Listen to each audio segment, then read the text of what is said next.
आचार्य संघ की जय। बच्चे नकलची होते हैं, या यूं कहें कि वे देख देख करके ज्यादा सीखते। इसलिए बच्चों को कुछ सिखाने की इच्छा हो तो उन्हें दिखाने का प्रयास करना चाहिए। बचपन में हमने जो कुछ सीखा है चित्र देख देख करके सीखा है। जहां अनार लिखा था वो पढ़ना नहीं आता है, लेकिन जहां अनार बना था हमने तुरंत कह दिया अनार। जहां आम लिखा था हमें पढ़ना, लेकिन जहां आम बना था हमने कह दिया आम का। इसका मतलब है बच्चे सिखाने से कम दिखाने से, और जो देखते हैं वह करते हैं। मैं भी बच्चा था, सभी बच्चे होते हैं। बचपन में कौन बुढ़ा होता है? बचपन में सभी बच्चे होते हैं, तो बचपन में मैं बच्चा था, जवानी में जवान, बुढ़ापे में बूढ़ा हो जाऊंगा। तो बचपन में मैं अपने पिताजी को 2, 5, 8 दिन में कांचियों लगाते हैं, दाढ़ी में झाड़ू लगाते हैं और दाढ़ी बनाते हैं।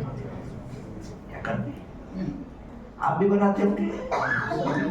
थोड़े से लोग हैं जिनसे बनता नहीं है तो वो बनवाने चले जाते हैं, या जिनके पास थोड़े ज्यादा पैसे होते हैं तो लगता है लगेगा 50 में, लेकिन अच्छी बना देगा। लेकिन कुछ लोग इतना खर्चा उठा नहीं पाते कि घर में ही अपन भाई रोज बिस्लो चलेगा। एक किट लाना है, 200, 250, 300 रुपए की किट आ जाएगी, खुद बना ले। पिताजी का काम मूछ रखते थे लेकिन दाढ़ी नहीं रखते थे। ये तो मूछ तो पहचान होती है, इसलिए लोग मूछ रखने में अपना बड़ा रुतबा समझते थे पहले के समय। कोई मूछ कटवाते तो बाप रे ये क्या किया तुमने। आजकल सब चलता है, कोई दाढ़ी भी रखता है, मूछ भी रखता है, कोई खाली मूछ रखता है, दाढ़ी नहीं रखता है, कोई कुछ नहीं रखता है। समय की बात है, फैशन के नाम पर आजकल सब कुछ चल सकता है। पहले तो कोई बीच से मांग निकाल दे तो उसकी हंसी और मजाक उड़ जाती थी, क्योंकि बीच से मांग का मतलब ए पोर्शन और यहां से मांग का मतलब बोलो।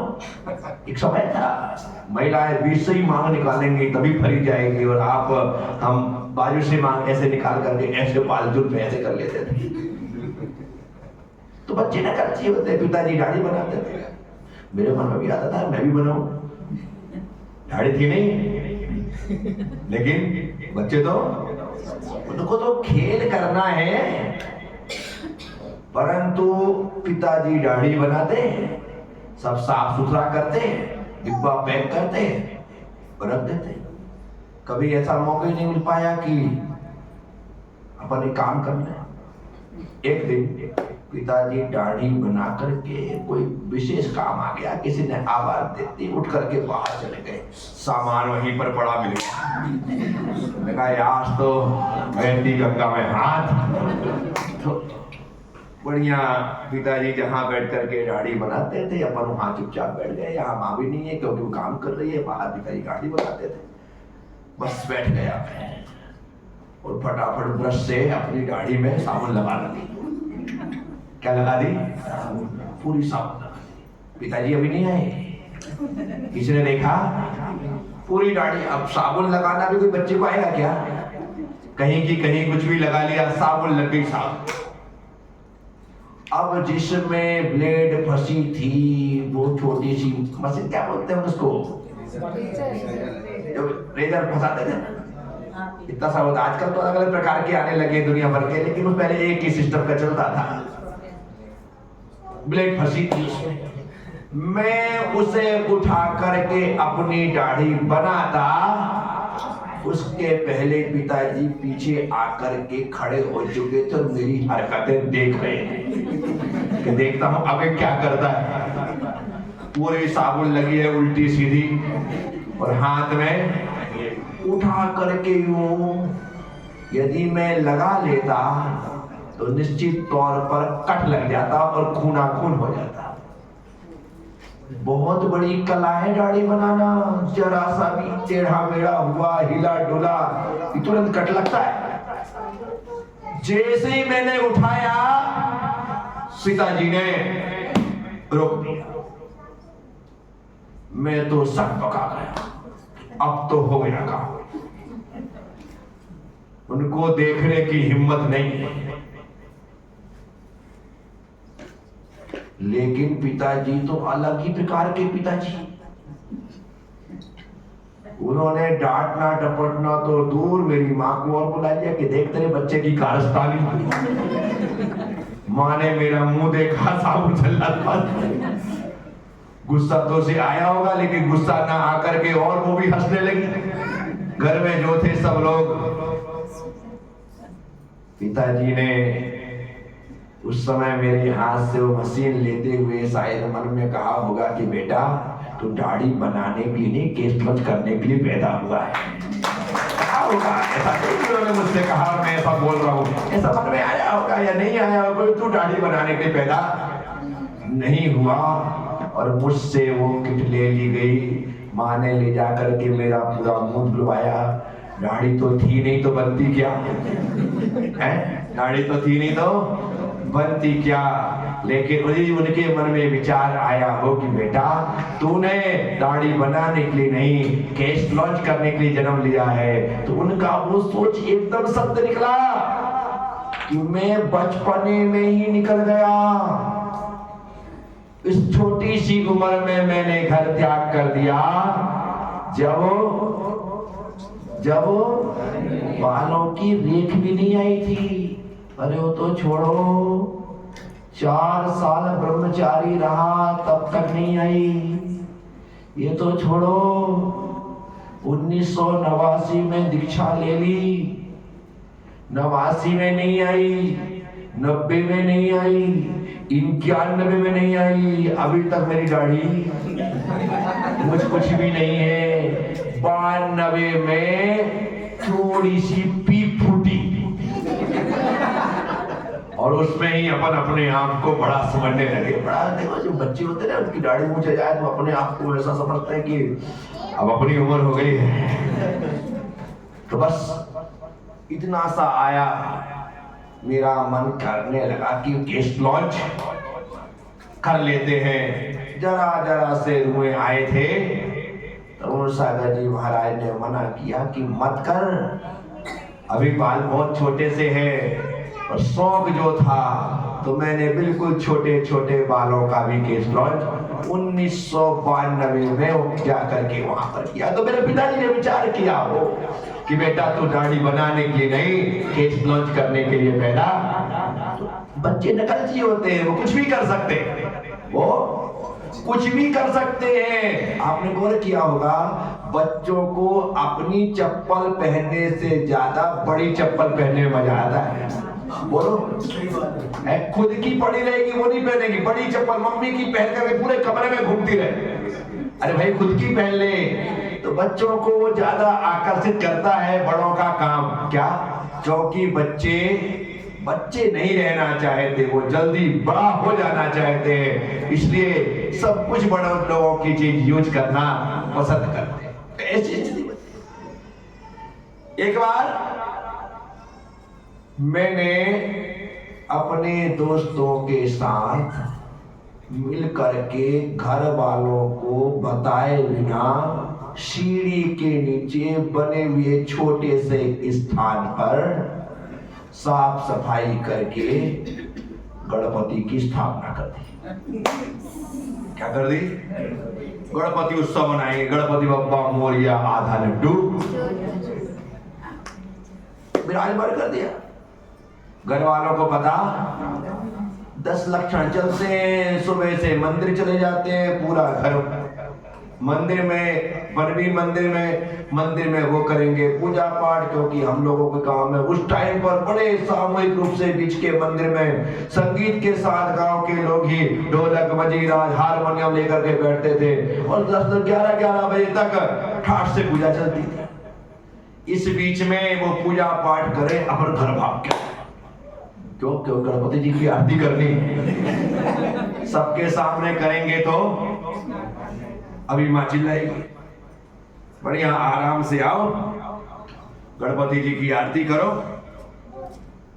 शक्कर चढ़ाओ, लड्डू वड्डू कहां से, शक्कर चढ़ाओ, हो गई। अपने दोस्तों के साथ मिलकर कर लेते थे और बंद। पता ही नहीं पाया, एक दिन माँ सफाई कर, जब सीढ़ी के नीचे सफाई करने देख के पहुंचती है तो देखती है कि यार यहाँ गणपति जी कहां से, अपने यहाँ तो कभी थे नहीं, और इतनी अच्छे तरीके से साफ सुथरा ईंट जमी हुई है, उसके ऊपर गणेश जी बैठे, ना कोई चौकी ना कुछ थोड़ी होता था, ईंट लगा दी, पत्थर लगा दिए, उसपे गणेश जी, छोटे से गणेश जी लाए थे बाजार से खिलौने के वाले, अब विराजमान करा। माँ ने देखा गणपति जी विराजमान, सीधा अटैक अपने ऊपर, क्योंकि घर में ये कारस्तानी कोई कर सकता है तो वो सिर्फ गुड्डू ही है और कोई।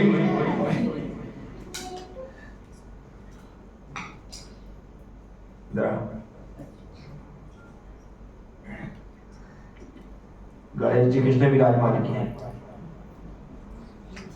खुल गई बोल, क्या किसने विराजमान किए? किसने किए?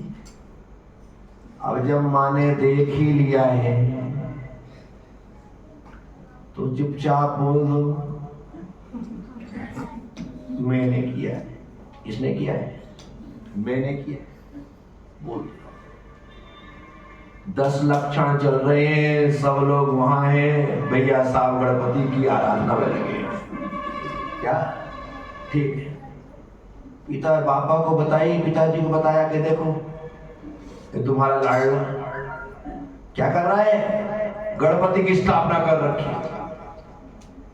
पिताजी ने देखा तो गुस्सा करने के स्थान पर कहा कोई बात नहीं, भगवान ही तो विराजमान किया है। क्या कहती है? भगवान ही तो, गणपति एक ऐसे भगवान है जो सर्वत्र मान्य है, सर्वत्र मान्य है। पिताजी ने बड़ी, क्योंकि वो इससे ज्यादा कट्टरपंथी नहीं थे कि नहीं, भगवान ही तो विराजमान किए हैं। कम से कम तेरा बच्चा इतना तो है कि भगवान विराजमान कर रहा है, तेरा बच्चा भगवान विराजमान कर रहा है। पिताजी ने ऐसा बोल करके अपने को बचा लिया। अभी गणपति विसर्जन करने में 5 दिन बाकी थे, यदि कुछ हो जाता तो बीच में विसर्जन करना पड़ता है। अब पता लग गया तो टेंशन फ्री, अब चुपके से आरती बंद हो गई। अब गणपति जी की लास्ट के 5 दिन शाम को आरती होने लगी। अब तो पता ही लग गया ना, जब तक मन में चोर था तब तक गणपति की आरती भी चोरी से होती थी, और अब मन का चोर खत्म हो गया। तब तो माँ को पता है, पिताजी को पता है, अब तो भाई आओ और आरती करो। चतुर्दशी के दिन ले जा करके हमने गणेश जी को पुल के नीचे नदी में विसर्जित कर दिया। क्या कर दिया? उस समय ये भावना, तुम्हारा बच्चा किस चीज से खेल रहा है, बंदूक से, अस्त्रों से, शस्त्रों से, गुड्डों से, गुड़ियों से, कारों से, बालों से, बैटों से किससे खेल रहा है, उससे पता लग जाता है कि तुम्हारे बच्चे का भविष्य क्या है। तुम्हारे बच्चे का आचार्य ने बतलाया है कि तुम्हारे बच्चे का दूसरा जन्मदिन जब तुम मनाओ तो बच्चे को बीच में बिठा करके एक तरफ कॉपी पेन रख देना, एक तरफ तराजू बाट रख देना, एक तरफ कपड़े नापने का मीटर रख देना, एक तरफ तगारी और कंडी रख देना, एक तरफ ये सब चीज दुनिया जितने प्रकार की पढ़ाई लिखाई होती है वो सब चीज रख देना, और तुम्हारा बच्चा जो चीज उठाए या पकड़े तो समझना तुम्हारे बच्चे का कैरियर इसी चीज में बनेगा। ऐसा आचार्यों ने उल्लेख किया है। आपको सोचनी नहीं कि इसे क्या बनाओ, आपको सब चीज डॉक्टर बनाना है, आपको वकील बनाना है, जो चीज बनना है सब चीज आप पास जमा दो, और जो चीज बच्चा ले तो कहते हैं कि आपको सोचने की जरूरत नहीं है, आंख मूंद करके उस फील्ड में डाल देना, बच्चा सफलता हासिल करे। अब मेरे खेल भगवान के साथ है। जब मैंने भगवान विराजमान करने का खेल खेला, शायद बचपन से ही वो संस्कार रहे कि आज मैं इस अवस्था में आकर के जगह जगह तीर्थ और मंदिरों का निर्माण मेरे द्वारा हो रहा है। तो कहीं ना कहीं से उनको आपको मानना पड़ेगा कि वो जन्मगत संस्कार होते ही होते हैं कि जो ऐसा चलता है। कभी मैं नदी से पत्थर उठा के ले आता, उसको शिवलिंग मान लेता, कभी यही तो मिलेंगे वहां पर भगवान जी थोड़ी मिलेंगे, वो ला करके मैं कहीं भी, कहीं पेड़ के नीचे कुछ भी कर देता, बड़ा आनंद आता। इन सब चीजों में, इन सब प्रक्रियाओं में, इन सब गतिविधियों में, इन सब कार्यकलापों में आनंद की प्राप्ति। कहने का मतलब यही है कि हमें खेल भी खेलना है तो अच्छे खेल खेलना है। तुम्हारा बच्चा दिन भर बंदूक से खेलता है, तुम्हारे सामने ढुशुम ढुशुम करता है, अपने बाप को ही गोली से मार रहा है, समझ जाना कि तुमने आतंकवादी पैदा किया है, अपने बाप को निपटाए क्या है? नहीं, बच्चों को ऐसे, आपने हिटलर का नाम सुना होगा, सुना ना? जब वो बच्चा था ना, छोटा सा, और पालने में झूलता था तो अस्त्रों शस्त्रों से खेलता था, बंदूकों से खेलता था उस समय, और उसके संस्कार खून में वही दौड़े। अब देखना है, बच्चे ने अपने, हिटलर ने अपने पूरे मुल्क को आतंकी बनाने के लिए एक आदेश जारी कर दिया कि सभी बच्चों के पालनों में ऊपर बंदूक लटकना कंपलसरी है। और इस कारण से ऐसे डोनाल्ड हिटलर, उसके बाद जितने भी लोग पैदा होते थे सारे के सारे ऐसे खूंखार पैदा होते, सब बच्चे उन्हीं अस्त्र शस्त्र के साथ खेलने, मरने, मारने पड़ता है। इतना फर्क पड़ता है इन सब चीजों का। इसलिए अपने बच्चों को अच्छे संस्कार दो। बच्चा कुछ भी नहीं जानता है, साल भर का है, 6 महीने का है, 1.5 साल का है, 2 साल का है, रोज मंदिर लेकर के जाओ, गुरुओं के पास लेकर के जाओ, उनको बराबर तरीके से वहां पर बिठा लो, वहीं पर खेलने दो। खेलेगा भी मंदिर में ना तो कोई बात नहीं, यदि उसका खेल का मैदान मंदिर बनता है तो आज वहां खेल रहा है, कल उसके सानिध्य में बैठ करके कई लोग ज्ञान की गंगा में अवगाहन करेंगे। करने दो, कोई तकलीफ नहीं है। ये संस्कारों की आज आवश्यकता है, जरूरत है। तो साथियों, मैं आप सबसे कह रहा हूं कि जैसा हम बच्चों को संस्कार देते हैं, बच्चे की आत्मा वैसा ही आकार लेती है, वैसा ही आकार, और वो आकार ले रही है, आपको आने वाले समय में दिखाई भी देने लगता है, दिखाई भी कि हाँ भाई। तो इसीलिए आप, हम सब लोग जो यहाँ पर बैठ करके इस आत्मकथा को सुनते हैं, जो थोड़े बहुत प्रसंग मुझे अपने जीवन के याद है, मुझे सुनाए गए, मुझे बताए गए, तो उन प्रसंगों को आपके सामने, आपके बीच में रखता हूं। तो 2 बात आज मैंने आपसे की है। आपको इतना ही याद रखना है कि बच्चे नकलची होते हैं और नकल कर रहे हैं तो उन्हें अच्छी नकल करने का अवसर दें, और बच्चे जिससे खेले उनके खेल खिलौने धार्मिकता से, नैतिकता से भरे पूरे हों, ताकि हमारे बच्चों के मन में धार्मिकता का, नैतिकता का भाव, संस्कार बन करके उनके जीवन में प्रकट हो सके। बस इतनी ही बात आप सब लोगों से आपने सुना। ओम नमः, सबसे क्षमा, सबको क्षमा। जय गुरुदेव, जय।